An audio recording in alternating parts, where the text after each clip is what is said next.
Selamat datang di channel Puskesmas Paripurna. Kali ini kita akan membahas tentang perbandingan kasus. Untuk dua diagnosa seperti di bawah. Panduan praktik klinis. Puskesmas. Fluor albus vaginal discharge non gonore. 1. Pengertian, definisi. Vaginal discharge atau keluarnya duh tubuh dari vagina secara fisiologis yang mengalami perubahan sesuai dengan siklus menstruasi berupa cairan kental dan lengket pada seluruh siklus namun cair dan bening ketika terjadi ovulasi. Masih dalam batas normal bila duh tubuh vagina lebih banyak terjadi pada saat stres, kehamilan atau aktivitas seksual. Vaginal discharge bersifat patologis bila terjadi perubahan-perubahan pada warna, konsistensi, volume, dan baunya. 2. Anamnesis. Bila terjadi pada daerah genitalia wanita yang berusia di atas 12 tahun, ditandai dengan adanya perubahan pada duh tubuh disertai salah satu atau lebih gejala rasa gatal, nyeri, disuria, nyeri panggul, perdarahan antar menstruasi atau perdarahan pasca koitus. Faktor risiko. Terdapat riwayat koitus dengan pasien dicurigai menularkan penyakit menular seksual. 3. Pemeriksaan fisik. Penyebab discharge terbagi menjadi masalah infeksi dan non-infeksi. Masalah non-infeksi dapat karena benda asing, peradangan akibat alergi atau iritasi, tumor, vaginitis atropik, atau prolaps uteri, sedangkan masalah infeksi dapat disebabkan oleh bakteri, jamur, atau virus seperti berikut ini. 1. Candidiasis vaginitis. Disebabkan oleh Candida albicans, duh tubuh tidak berbau, pH 4,5, terdapat eritema vagina dan eritema satelit di luar vagina. 2. Vaginosis bakterial, pertumbuhan bakteri anaerob, biasanya Nerella vaginalis, memperlihatkan adanya duh putih atau abu-abu yang melekat di sepanjang dinding vagina dan vulva, berbau amis dengan pH 4,5.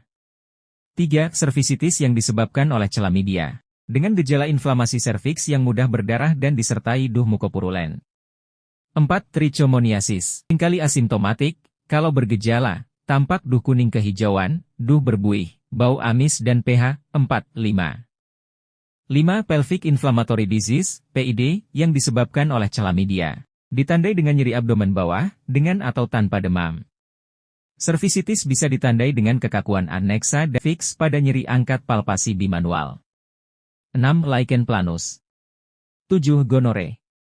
8. Infeksi menular seksual lainnya. 9. Atau adanya benda asing, misalnya tampon atau kondom yang terlupa diangkat.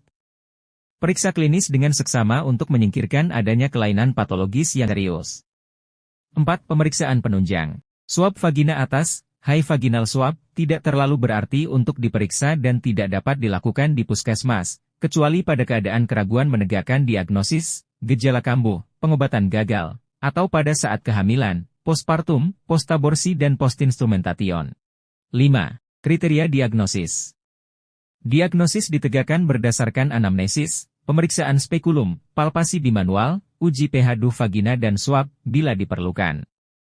6. Diagnosis kerja.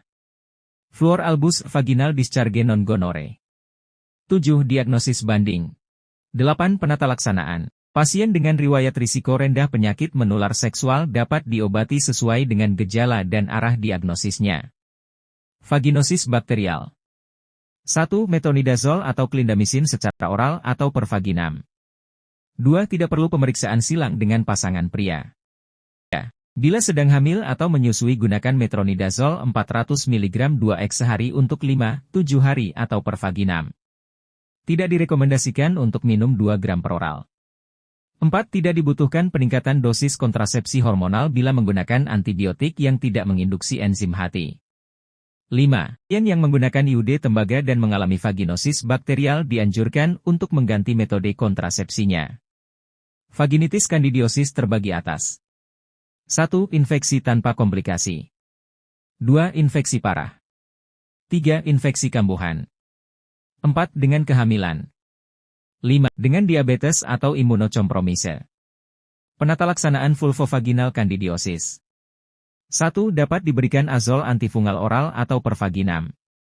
2. Tidak perlu pemeriksaan pasangan. 3. Pasien dengan vulvovaginal kandidiosis yang berulang dianjurkan untuk memperoleh pengobatan paling lama 6. 4. Pada saat kehamilan, hindari obat antifungi oral, dan gunakan imidazol topikal hingga 7 hari. 5. Hati-hati pada pasien pengguna kondom atau kontrasepsi lateks lainnya, bahwa penggunaan antifungi lokal dapat merusak lateks. 6. Pasien pengguna kontrasepsi pil kombinasi yang mengalami vaginal kandidiosis berulang, dipertimbangkan untuk menggunakan metode kontrasepsi lainnya. Chlamydia.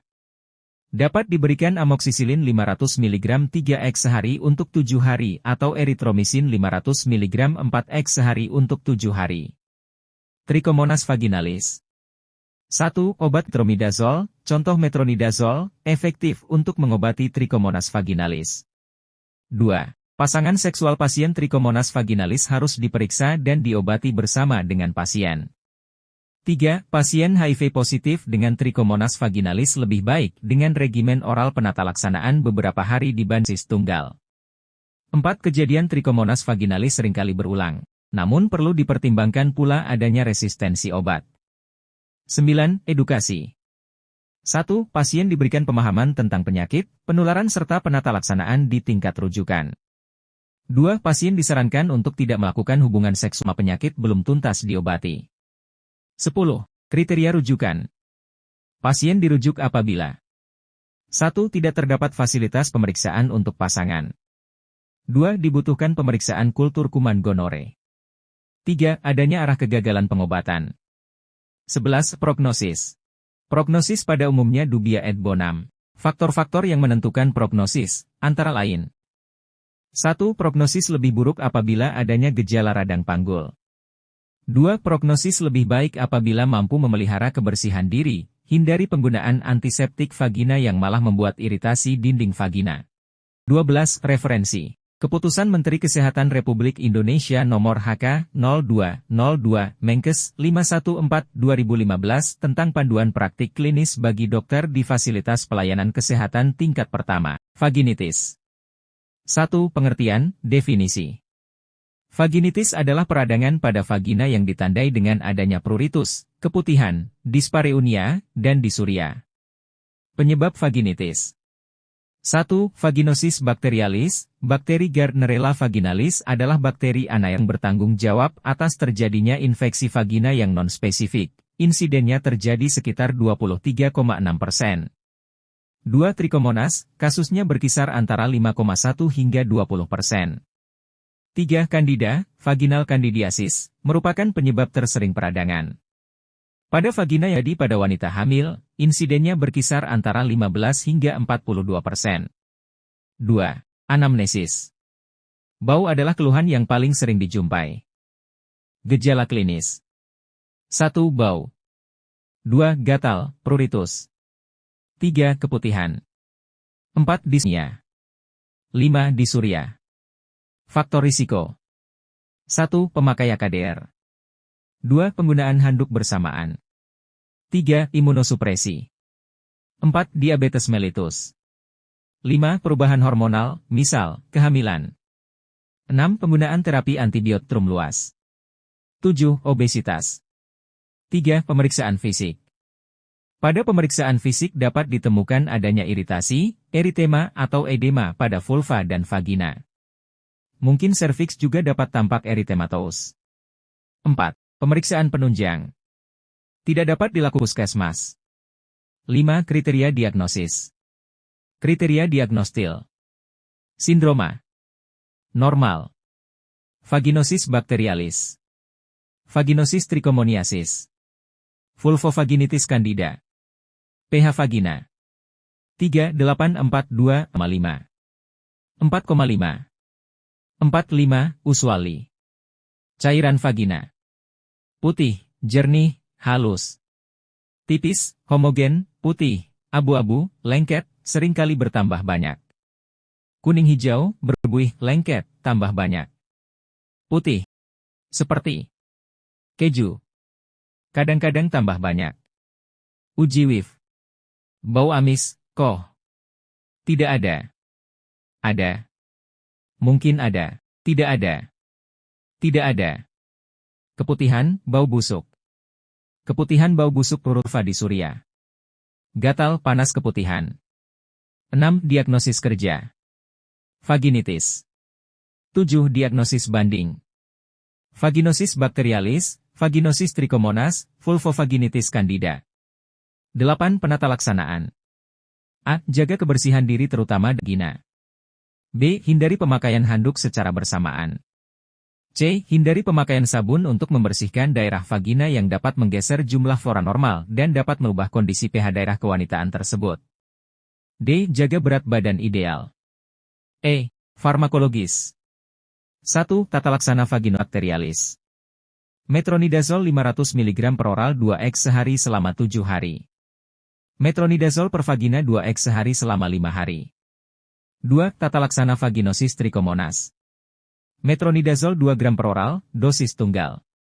Pasangan seks pasien sebaiknya juga diobati. 9. Edukasi. 1. Berikan informasi kepada pasien dan pasangan seks, suami, mengenai faktor risiko dan penyebab dari penyakit vaginitis ini sehingga pasien dan suami dapat menghindari faktor risikonya.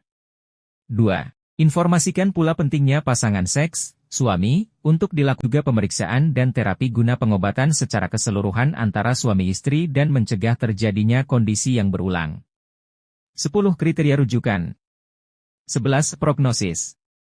Prognosis pada umumnya bonam. 12. Referensi.